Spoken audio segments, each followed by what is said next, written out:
Okay. So we have to start from the last paragraph of page 46. After some manipulation. After some manipulation, he managed to get the bunch between his heels, between the heels of his mittened hand.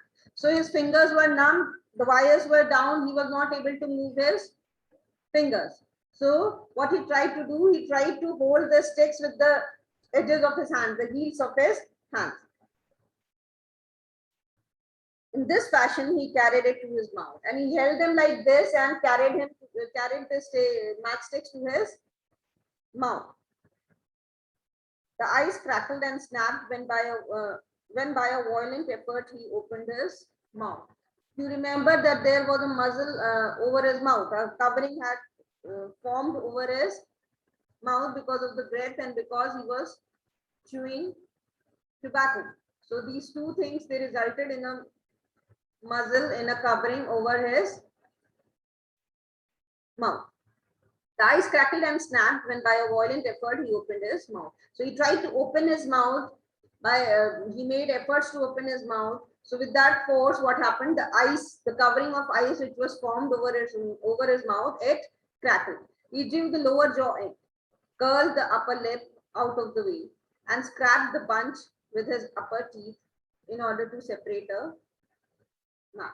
So with his lips, he tried to, whenever you try to fold your lips, you will have to move your lower jaw inside.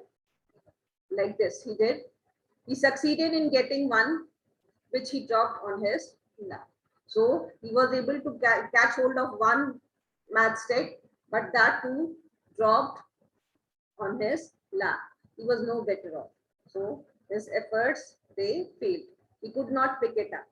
Then he devised a way. So then he thought of another way. See, he is struggling for survival. He will make all efforts to build a fire because he knows that there is no other option. If he has to be alive, he will have to somehow light a fire, right? Otherwise, he will die. So he could not pick it up. Then he devised a way. So then he thought of another plan. He picked it up in his teeth and he scratched it on his legs. So then he picked the matchsticks by his teeth and then he scratched those sticks against his leg. 20 times he scratched before he succeeded in lighting it. So after several attempts, he was able to finally light it. As it flamed, he held it with his teeth to the birch bark. So then he caught hold of the birch bark and he tried to light the birch bark. But the burning brimstone went up his nostrils and into his lungs. So burning brimstone means the sulfur. Sulfur on the matchstick was burning and he was holding those matchsticks in his with his teeth. So what happened? There's sulfur, there's burning sulfur, the smell of burning sulfur, the smoke of burning sulfur, it went inside his nostrils. And what will happen as a result of it? He started coughing spasmodically. Spasmodically means regularly. He was coughing. The match fell into the snow and went out. And because he started coughing, what happened? The matchsticks, they fell on the snow and then they were extinguished. They went out. The old timer, now he remembers the advice of the old timer, right? Now you remember earlier, what was his opinion? That the old timer is a coward. He had that womanish opinion, right? Anyone who decides can travel alone. He thought he was kind of mocking at the old timer and the advice which was given by that old timer he met at the Sulphur Creek. He was mocking it at him. But now his opinion slowly started changing. The old timer was right. He thought in a moment of controlled despair that ensued. So in this dejection, the feeling of dejection which he had at the present moment, he was making efforts to light the fire and he was unsuccessful. So these unsuccessful attempts made him feel sad and dejected. And in that moment of despair, he again recollected the advice which was given by the old timer at the Sulphur Creek. And then this time he felt that the advice which was given by the old timer at the Sulphur Creek was Right. Do you remember the advice? Who can tell me the advice? What was the advice given by the old timer? Who, me?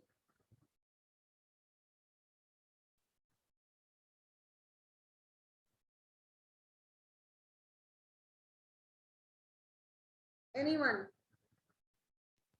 Ma'am, in such a cold weather, he should not go alone and but with a partner. Yes, this was the advice which was given by the old timer, that you should not travel alone in such cold weather. The first thing is you should not travel at all when it is 75 below zero. And then traveling alone is very risky and it's very dangerous. So the old timer, because he was an experienced person, this person was very new to the place, right? He didn't realize the severity of the weather when he set out on his journey. So, but the old timer, being an experienced person, he advised this person and he neglected the advice given by the old timer. So he thought in the moment of controlled despair that ensued, after 50 below, one should not, one should travel with a partner. So now he realized the importance of the advice which is given by the old timer. He beat his hands but failed in exciting any sensation. So he was continuously beating his hands to revive the sensation, revive the blood flow, but he failed. Suddenly he bared both hands, removing the mittens with his teeth.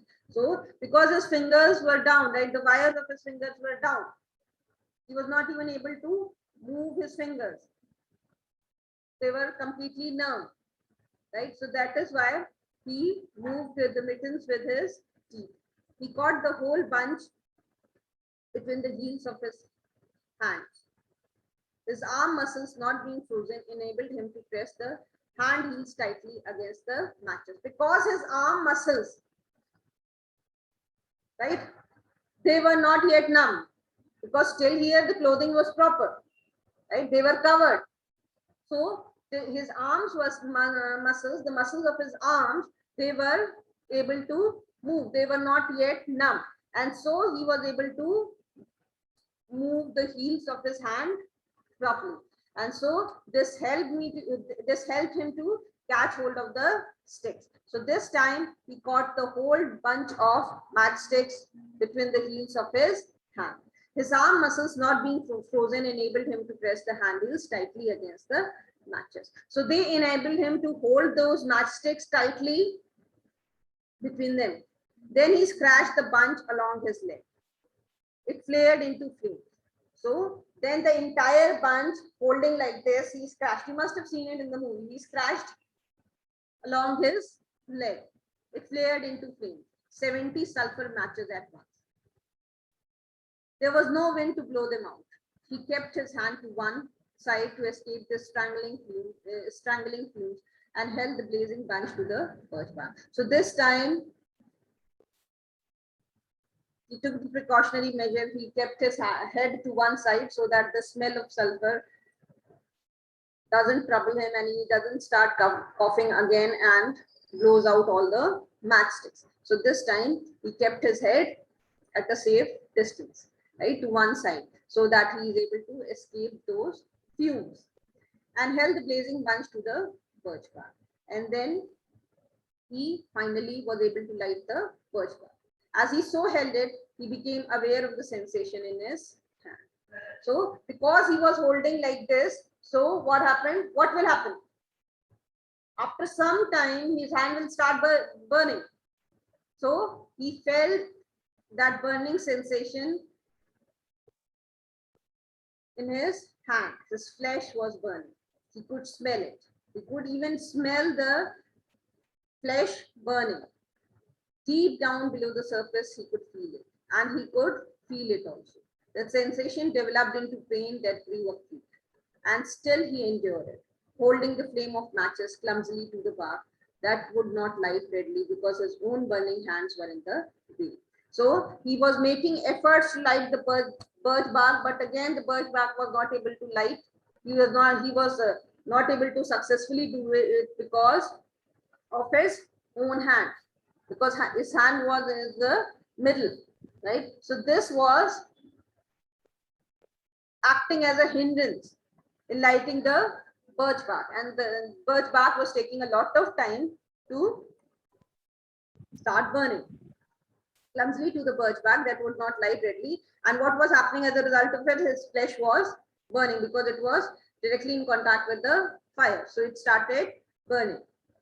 That would not light readily because his own burning hands were in the way, absorbing most of the flame. So because most of the flame was consumed by his hand, so the birch bark was taking a lot of time to light up. At last, when he could endure no more, he jerked his hands apart. So how long will you endure that fire, right? Placing your hand directly in the fire, after some time, the pain will be so severe that you will remove your hand. So the same thing happened with this man. In the beginning, he tried to endure that pain, that sensation, that painful sensation. But after some time, it went beyond his level of tolerance, and he jerked it. He jerked the matchsticks. At last, when he could endure no more, he jerked his hand apart. The blazing matches fell sizzling into the snow, but the birch bark was alive. But the good thing which happened was that the birch bark was alive. Right? He began laying dry grasses and the tiniest twigs on the flame. You remember earlier also he first tried to feed the fire with dry twigs, small twigs and grass, and later on he will place bigger branches to strengthen the fire. He could not pick the tiniest, he could not pick and choose, for he had to lift the fuel within the heels of his hand. So he didn't have the choice now. See, when you use your fingers, you can pick and choose. You can select the twigs and the branches. But when you are using the edges and the heels of your hand, right? When you are using the heels of your hand and you are lifting, trying to lift something, you won't be able to choose much. Right? So what will happen as a result of it? He will even pick some amount of snow, moss, and other things which he don't want. Sorry, which he doesn't want. So those things will also be picked up by him. So he could not pick and choose, for he had to lift the fuel between the heels of his hands. Small pieces of rotten wood and green moss clung to the twigs. So he was not able to separate that green moss and rotten wood which was sticking to the twigs which he was lifting up. And he bit them off as well as he could with his teeth. So what he did, he tried to bite that extra moss and other unwanted things from those twigs using his teeth. Why? Because these things will again destroy the fire. So he only wanted twigs and dry grass. So he separated all the extra things which were attached to these twigs and grass. He bit them off as well as he could with his teeth. He cherished the flame carefully and awkwardly. It meant life. This flame was very important for him. This fire was very important for him. He couldn't let it die off. So why? Because it meant life and it must not perish. So this fire was very important for him. He couldn't allow it to perish away. The withdrawal of blood from the surface of his body now made him begin to shiver. Because of the cold weather, we have read it that the blood started shrinking, right? Started retreating from the surface of the body, and from the edges of the and the extremities of the body, the blood started shrinking to some comfortable, safe corner inside the body. So that is why the extremities and the extreme edges of your body, they go numb first.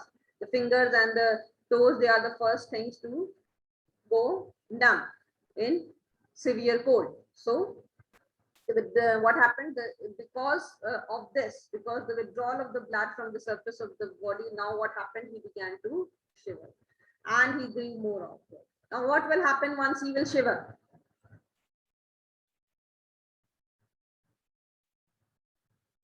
You try to light the fire while shivering, what will happen?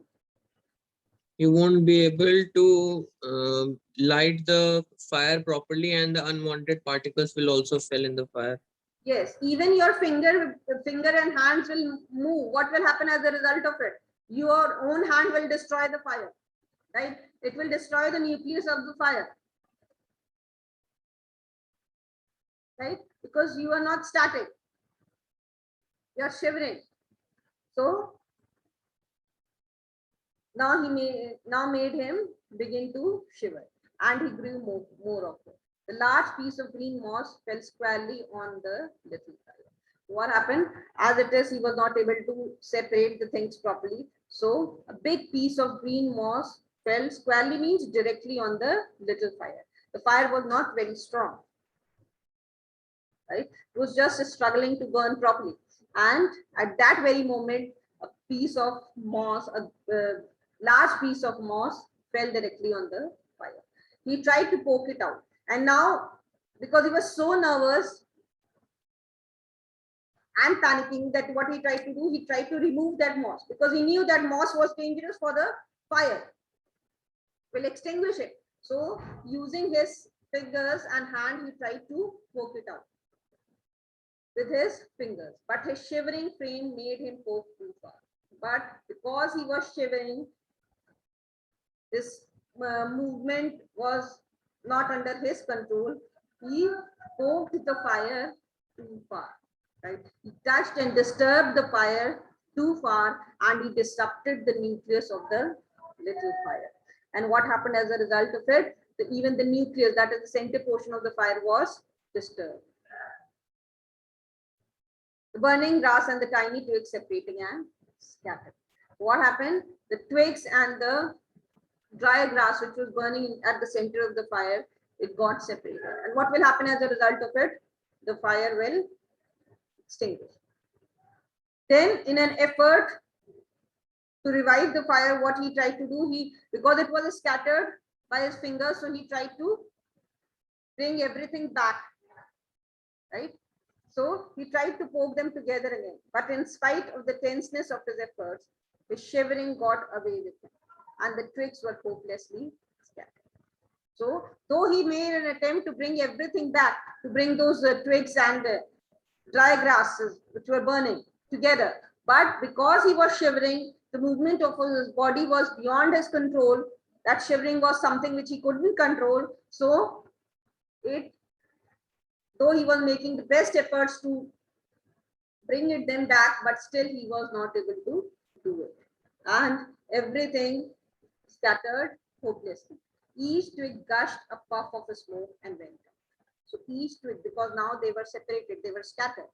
So the fire was very weak. So after some time, what happened? Each twig and each grass, it burnt with a puff of smoke and extinguished.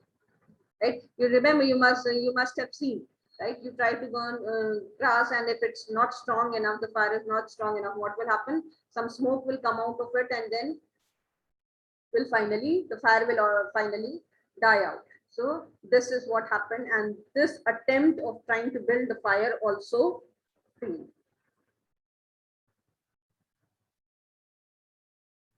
So each twig gushed a puff of smoke and went out. So the fire finally died out. This was another failed attempt to build the fire.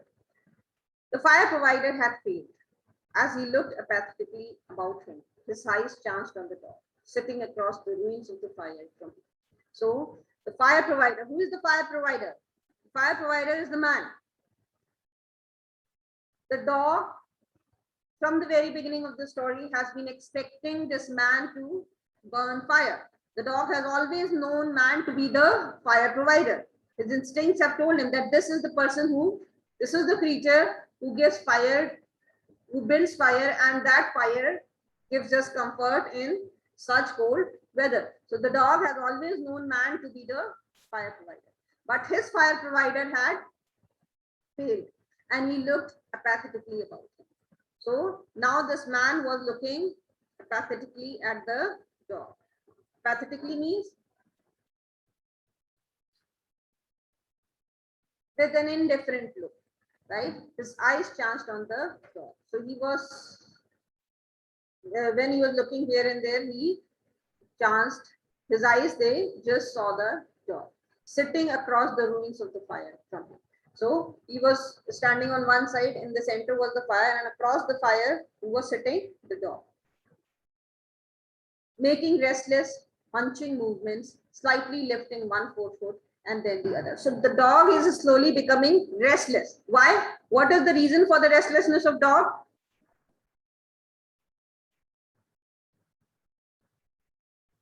Why is the dog restless? Mom, because the instincts of the dog is telling him that something is weird, it's dangerous here. The man is going to do something to him. Because the dog was looking at the man, making attempts to build the fire, and still there was no fire, right? He doesn't know the technicalities of building the fire. He only knows that this is fire. Now there is no fire.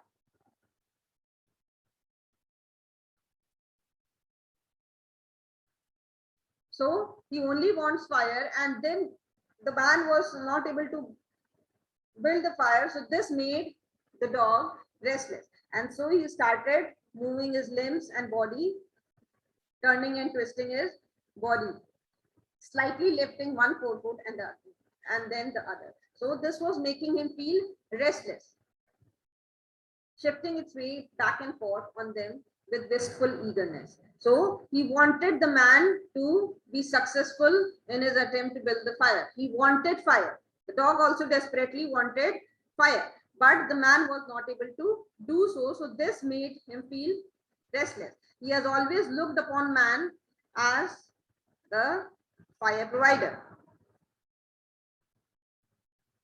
The sight of the dog put a wild idea into his head. So the moment the man saw this dog across the extinguished fire, he thought of an idea.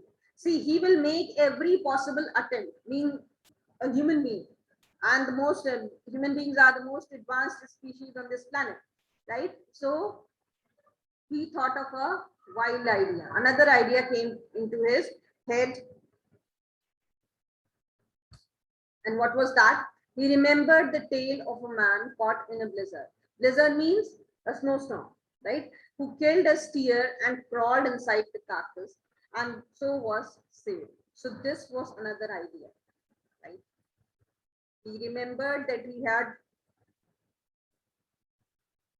heard the story of a man who was stuck in a snowstorm, and to save himself from the snowstorm, to save his life in that snowstorm, what did the man do?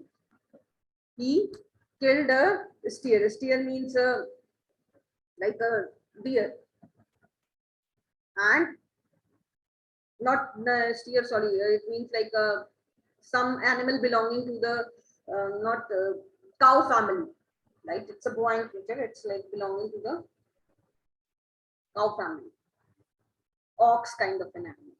So and crawled inside the carcass. So this was the story which this man had heard, and all of a sudden that story, he was reminded of that tale of a man who killed a steer and crawled inside the carcass, inside the dead body, because the dead body, even if the steer is killed, still the body will be warm for some time, right? So to save himself, what he did, he just crept inside the body of the steer, that ox, and so was saved. So what would he try to do now? He would try to kill his dog to save himself, right? So he would kill. This was the idea, because he recollected the story and now he thought of killing his husky. He would kill the dog and bury his hands in the warm body until the numbness went out of it. So once he is able to revive the sensation in his fingers, what will happen? He will be able to use his fingers to light the fire, and building a fire will be much easier for him. So this is what he thought of doing. He thought of killing his dog and inserting his hand inside the body, will cut his body and keep his hand inside the body of dog for some time, so that the fingers again become normal. He's able to revive the sensation and the numbness is gone from his fingers, and then he will be able to build the fire. Then he could build another fire. He spoke to a dog, calling it to him, but in his voice, see, the instincts of animals they are highly developed. In his voice, with a strange note of fear that frightened the animal. So he spoke to the dog in a fashion which was not normal for the dog. The dog had never known this man to talk to him in this fashion. You remember how he treated his dog?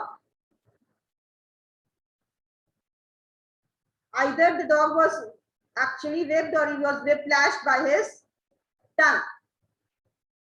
Right? So the dog was he was always angry with the dog. He was never polite to his dog. So this behavior, the way the man was behaving at this moment, made the dog feel that something is abnormal. There is something wrong. So, and dogs, they are like anything which is not normal, they think it to be dangerous. The dogs are like very suspicious creatures, right? So anything which is not normal or which is against the routine will make them suspicious, right? So he spoke to the dog, calling it to him, but in his voice was a strange note of fear. So, but there was now the fear has started creeping inside the man, which the dog had never seen till date. That frightened the animal. So, see, the man was now very nervous because this was like perhaps the last day which he thought of saving his own life. So he started calling the dog, and then there was a note of fear in his voice, the way he was calling the dog, which was again not normal for the dog, and so the dog sensed danger. He had never known the man to speak in such way before. So the dog sensed danger. Something was the matter, and its suspicious nature sensed danger. Because the dog, they are suspicious by nature, so he was able to sense danger.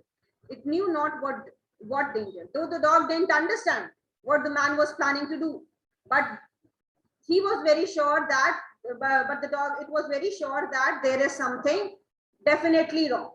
The things are not normal. So what will the dog do? He will become alert and more vigilant now. And its suspicious nature sensed danger. It knew not what danger, but somewhere, somehow in its brain arose an apprehension of the man. Right? So he didn't know anything about the plans of this man, but in its brain, he was sure of that the situation is abnormal. There is something definitely wrong, and so he became scared of this man. The instincts of dog warned him, right? And because he's an animal, because it is an animal, right? Without any knowledge, he has not read books, so he will only believe his instincts. I told you, because man is a creature who acquires a lot of knowledge. So too much knowledge, what does it do? It suppresses your instincts. So in its brain arose an apprehension of the man. It flattened its ears down at the sound of man's voice, and its restless haunting movements and the lifting and shifting of its forefeet became more pronounced. So this increased the restlessness, the restless movements of his body, they became more prominent and more pronounced. They increased, but it would not come to the man. But the dog understood that going near to this man at this moment was something dangerous, so it avoided going near the man. He got on his hands and knees and crawled towards the dog. So now what the man did was, he got on his hands and knees and crawled towards the dog. The man started moving towards the dog. Now the way the man was moving, that again was not normal for the dog. Right? The dog has never seen the man crawling like this.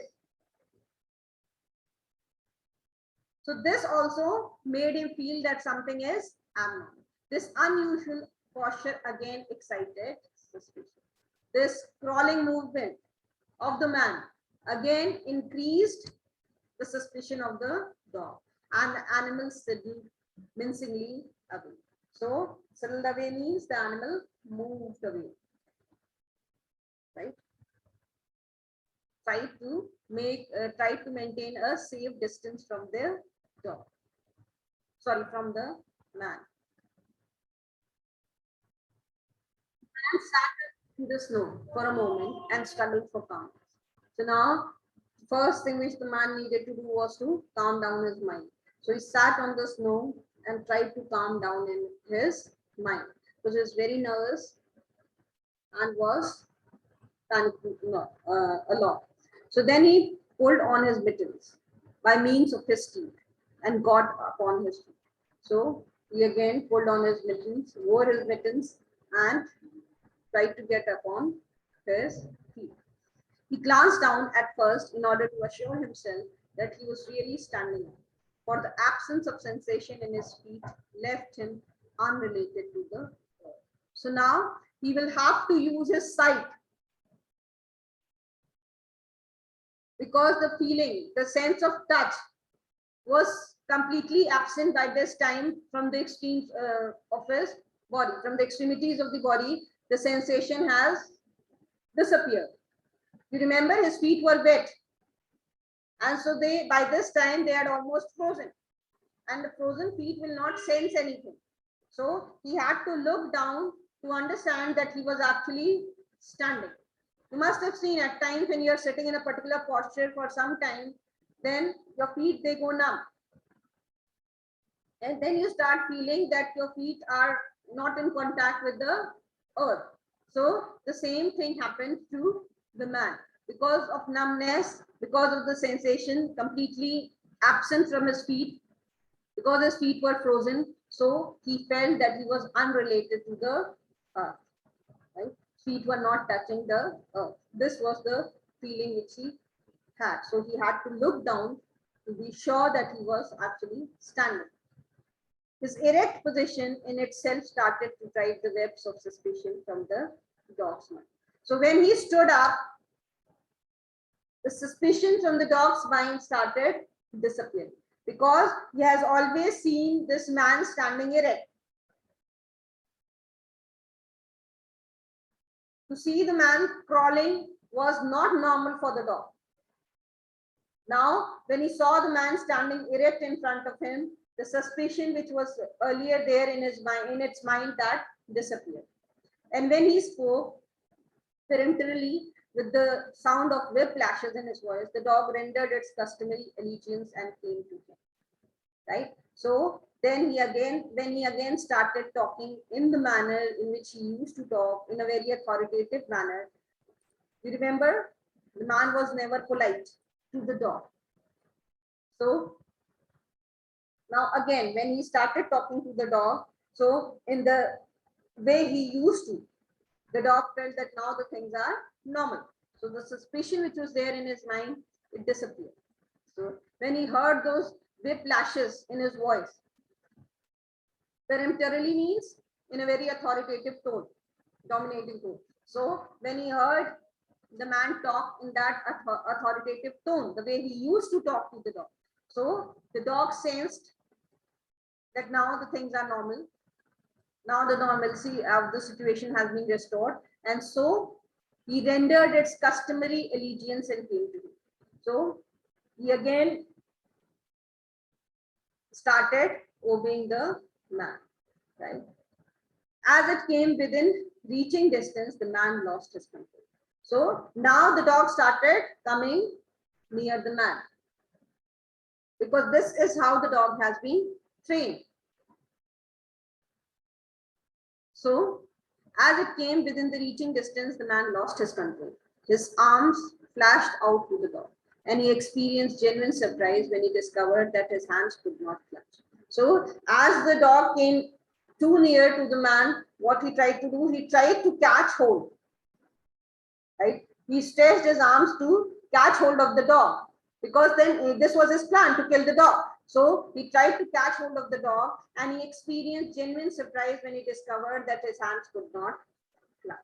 But because his hands were numb he realized that now he cannot hold the dog also, right? He made efforts to catch hold of the dog, but his hands were very stiff for him to make a clutch to form a grip over the dog, and so he failed to do so. That there was neither bend nor feeling in his finger. So he was not able to bend his fingers. Without bending your fingers, without folding your fingers, you cannot form a grip. So he was not able to catch hold of the dog. He had forgotten for the moment that they were frozen and that they were freezing more and more. So he forgot for a moment that his fingers were frozen, and as the time is going by, they are freezing further. All this happened quickly, and before the animal could get away, he encircled its body with his. He sat down. So first he tried to catch hold of the dog using his finger, but then he realized that his fingers are numb, they are without any sensation, and they are too stiff to form a grip. So he encircled his body with his arm, but there was still sensation left in his arm. So he tried to embrace the dog using his hand, that is his arm. He sat down in the snow and in this fashion held the dog. So, but if you will hold the dog like this, how will you use your knife to kill the dog? Right? So he just sat down in the snow, holding the dog in his arms, and in this fashion held the dog while it snarled and whined and struggled. But the man has never done this with the dog. So the dog again sensed that something was abnormal. So he started making these kinds of sounds, right? That growling sound, that whining sound, and the dog struggled to free himself from this embrace of man. Right? He tried hard to free himself from this man because the man was holding him tightly in his arms, right? So because this was something abnormal for the dog, the man has never behaved. Anything new for an animal will make him sense danger. Right? They are used to a particular routine. So the dog started crying, making different sounds, and struggling to free himself from this hold of man. I think we should stop here. It's almost time. We'll continue in the next.